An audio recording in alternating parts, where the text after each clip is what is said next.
What if I told you that the same Microsoft 365 subscription you're already paying for might hold the keys to enterprise-grade data protection without requiring a massive budget or team of engineers?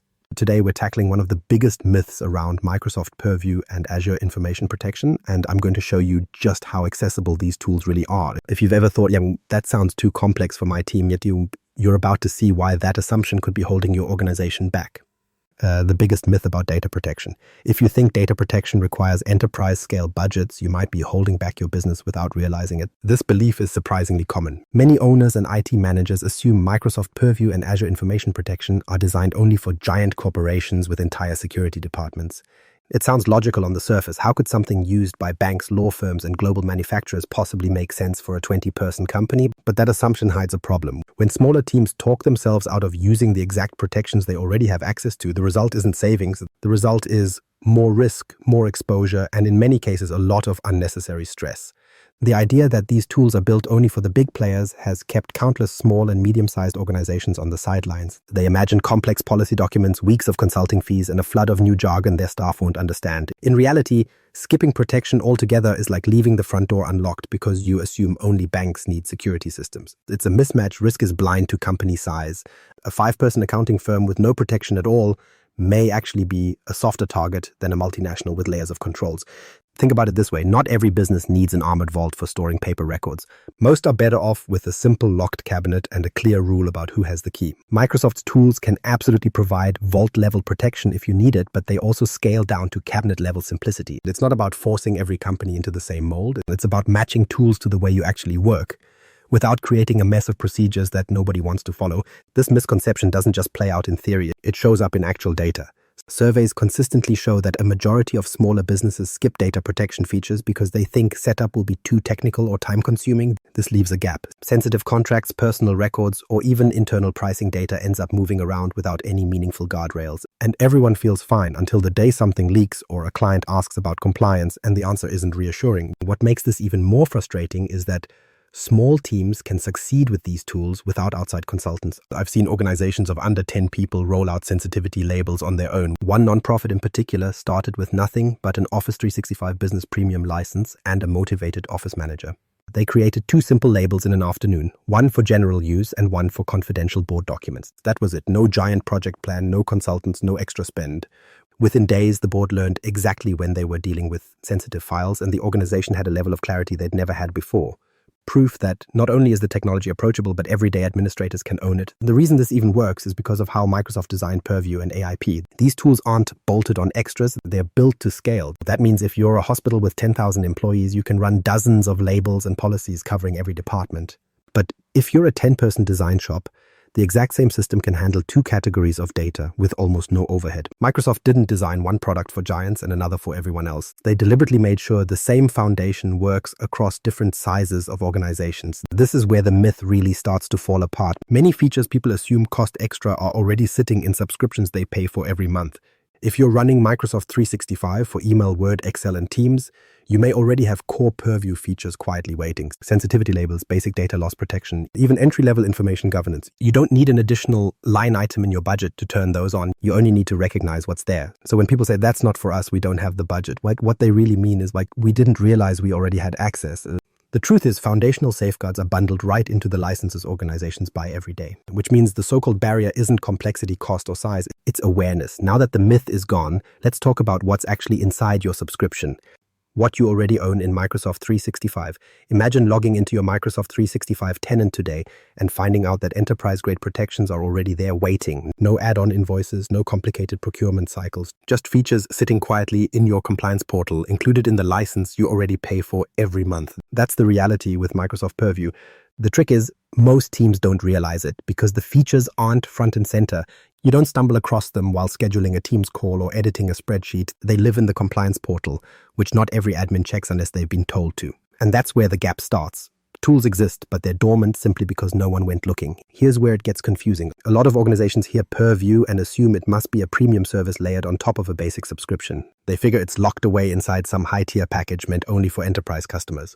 In practice, that's not true. Microsoft bundles core Purview features right inside common licenses like Microsoft 365 E3 Business Premium and, of course, the higher-end E5 licenses. The difference is in depth, not existence. With E3 or Business Premium, you still get sensitivity labels, basic data loss prevention, and some baseline compliance reporting. E5, on the other hand, stacks on advanced analytics, insider risk tools, and automated machine learning classifiers. But the critical point is this: if you're running E3 or Business Premium, you've already got enough to make meaningful progress today without upgrading a thing. Take a typical SMB running Microsoft 365 E3.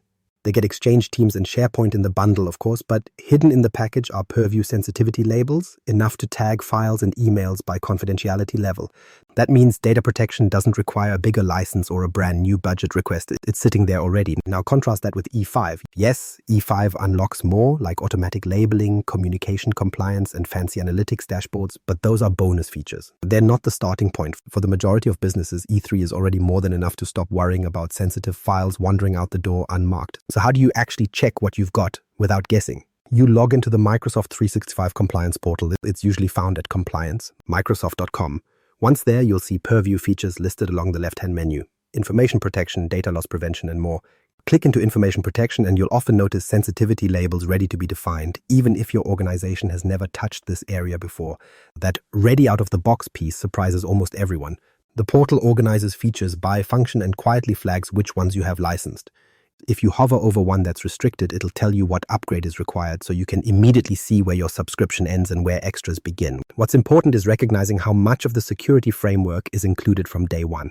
Sensitivity labels and manual classification in most mid-tier subscriptions by default.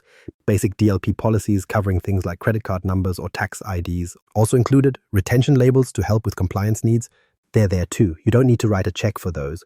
Where upgrades kick in are areas like machine learning for automatically detecting sensitive data or insider risk management that ties user behavior to alerts. Useful? Yes. Essential to start? No. For smaller teams, the starting block is way lower and starting brings most of the value. This is why so many SMBs overspend or hesitate. The assumption is they'll need consultants, third-party tools, or major upgrades before getting value. In practice, the gap is often awareness. Cost savings are real because no extra payment is needed to roll out foundational protection. Accessibility is real because the tools are baked right in. The hard part is simply realizing you already own them and then taking the first step to switch them on. And that first step is light years easier than most people expect. Once you confirm the features in your subscription, the question shifts from, do we have this, to what's the smartest way to use it right away? The answer starts with labels. With sensitivity labels, you immediately give your files and emails a clear signal about how they should be handled. They're the entry point because they're easy to set up and users understand them quickly. Most viewers can leave this video and build a baseline of protection in under an hour without a single new license. Let's put those licenses to work by creating your first real sensitivity label.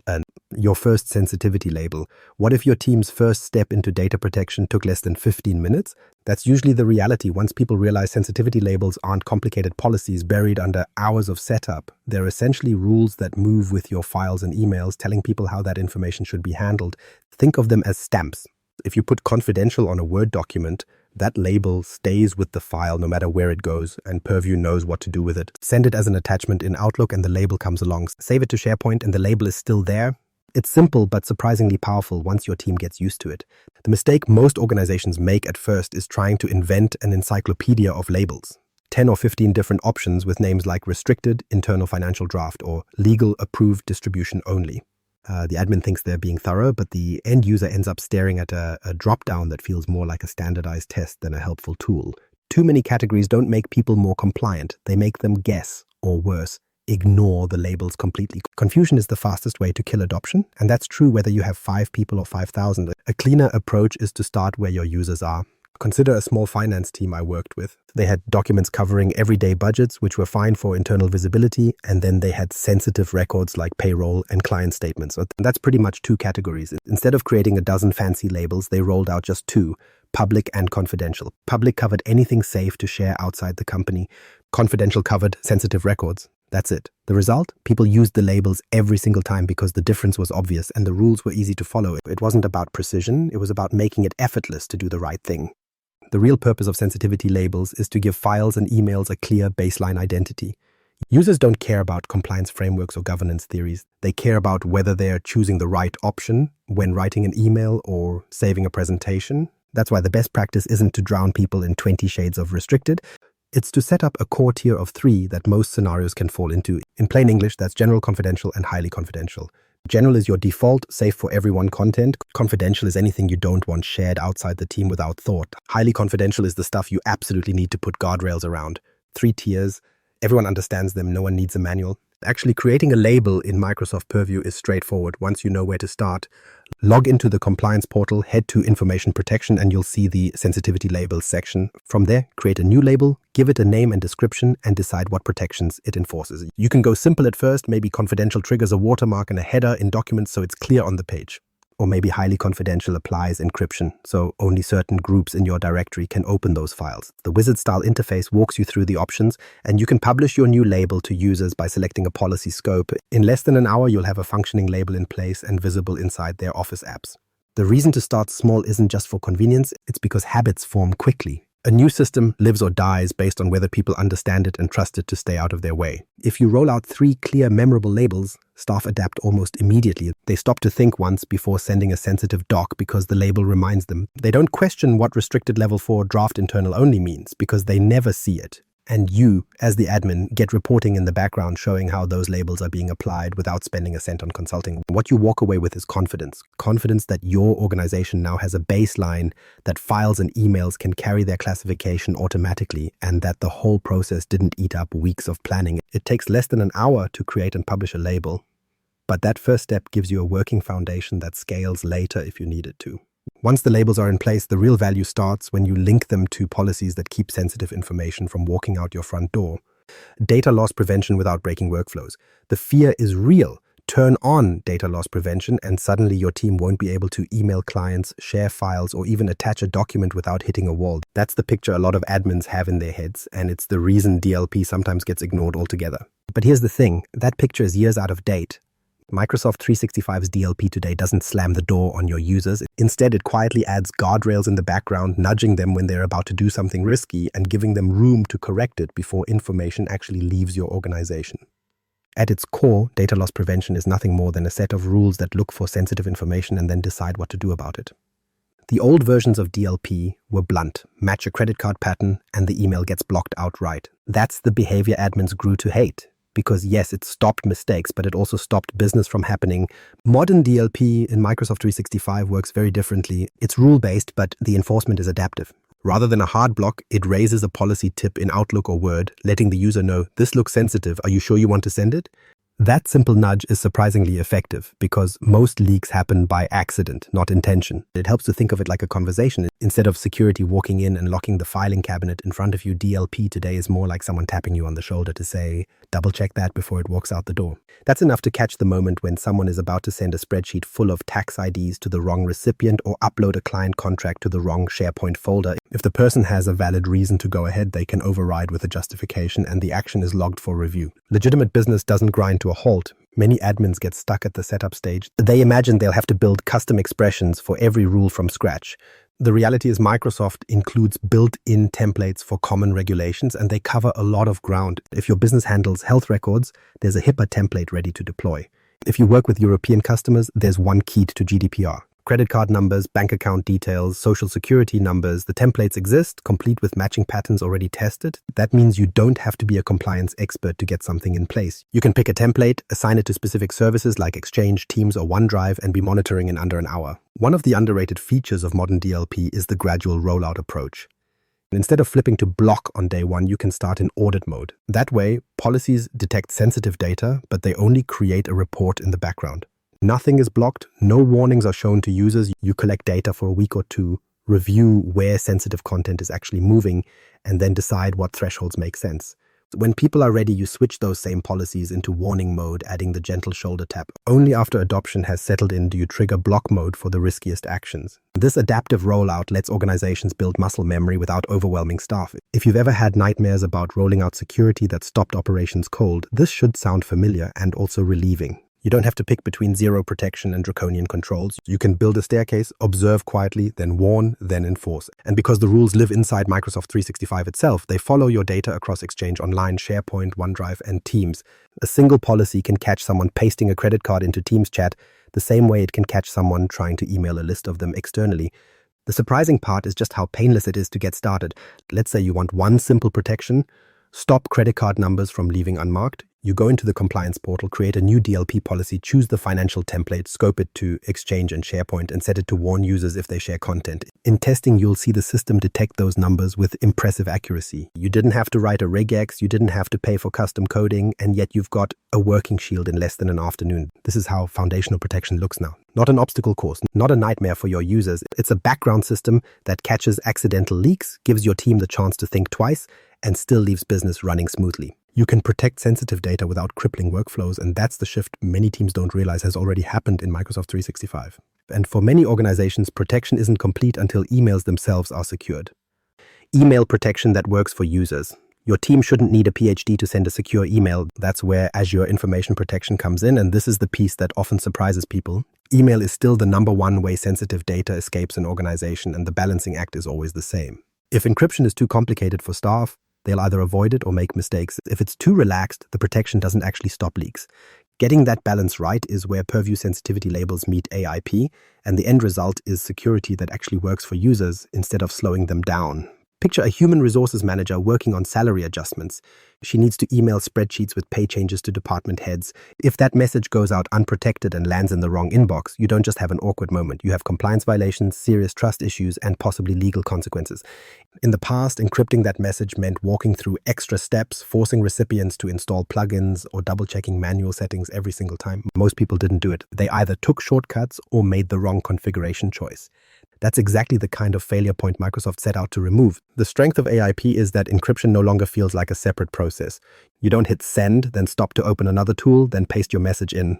Instead, you apply a sensitivity label. That's it. Choose confidential, and the encryption is automatic. The label travels with the email, and behind the scenes, it enforces rules you've already defined in Purview. Only the intended recipients can open that email regardless of where it goes. If it's forwarded, the protections stay intact. If it's saved outside the organization, the access controls still apply. To the sender, nothing looks different beyond picking a label. The flow is simple. Apply the label, let Purview do its job, and trust that only the right people have access. It's one of those rare cases where the experience looks almost too easy for the security it delivers.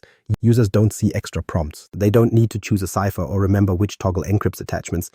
By design, the hard work is invisible. And for the person receiving the message, the process is just as clean. If they already use Microsoft 365, they open the email directly in Outlook like any other. If they don't, they get a one-time passcode sent to their inbox or a quick authentication link through their existing Microsoft account. No plugins, no downloads, no frustration. It's friction-free, and that's what drives adoption. What's important here is resisting the temptation to encrypt everything. Just because you can doesn't mean you should. Imagine every single message flagged and locked down. Staff would ignore the system out of sheer annoyance, and your clients would start calling back asking, why do I need a code just to read meeting notes? The practical approach is to start small with high-value scenarios: HR records, finance reports, contracts under negotiation. These are the cases where encryption solves a real problem and where the impact is clearest. Once people see how painless it is, you can expand coverage where it actually makes sense, not everywhere by default. The other benefit is consistency. Because labels drive the encryption, you're not asking users to become data security experts. They don't decide what encryption method to use. They decide what kind of data they're handling. The rules flow naturally from that one decision. It's easier to train, easier to enforce, and much less prone to error. Compliance officers love it because it provides an audit trail. End users love it because they don't feel like IT is throwing extra hurdles in their way. The balance, secure where it matters, transparent everywhere else, finally works. So yes, it's entirely possible to secure sensitive emails in Microsoft 365 without forcing your staff to change the way they work. One or two core labels can automatically apply encryption, attach the right usage restrictions, and keep sensitive details from leaking out, all without anyone needing extra training. That HR manager sending payroll files can stay focused on the task instead of wrestling with settings, and you gain the confidence that the data isn't slipping into the wrong hands. And with those three pieces working together, labels for classification, DLP for guardrails, and AIP for seamless email protection, you've already built a foundation of safeguards most small and mid-sized businesses never realize they already own within their Microsoft 365 subscription. Strong data protection isn't about building the most complex system. It's about starting with the tools already sitting in your Microsoft 365 subscription and making them work for your team. Purview and AIP were never meant to intimidate. They were meant to make security approachable. So here's the challenge. Log into the Microsoft Purview compliance portal today, create a single sensitivity label, and publish it. In less time than a lunch break, you'll have taken a meaningful step towards safeguarding your data. If a small business can configure real protection in an afternoon, why should larger organizations still be waiting?